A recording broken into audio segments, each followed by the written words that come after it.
Welcome back to Obscure Board Games. This is Mr. Ree. In this game, each player takes on the role of a guest at Aunt Cora's house party.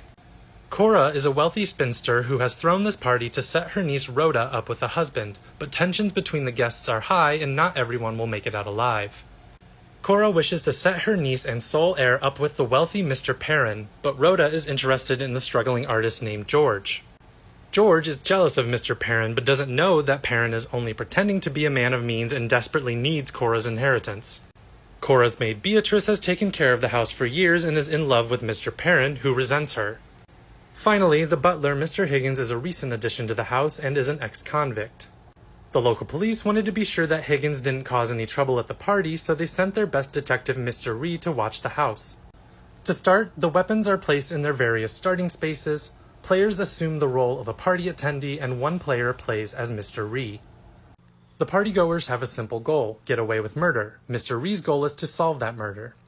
If you're a house guest, draw a card on your turn and follow its instructions.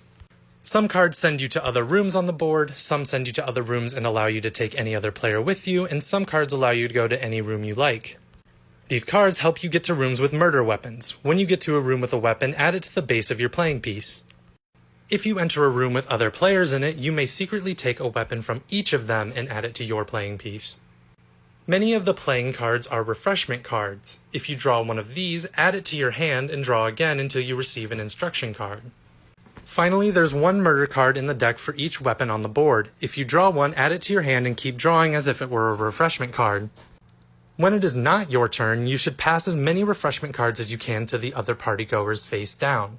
Cards that are passed to you before your turn stay face down until it is your turn. Start your turn by adding these to your hand.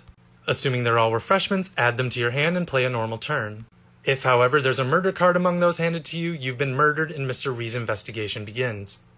To commit the murder, you must have possession of the weapon and corresponding murder card while in the same room as an unsuspecting player.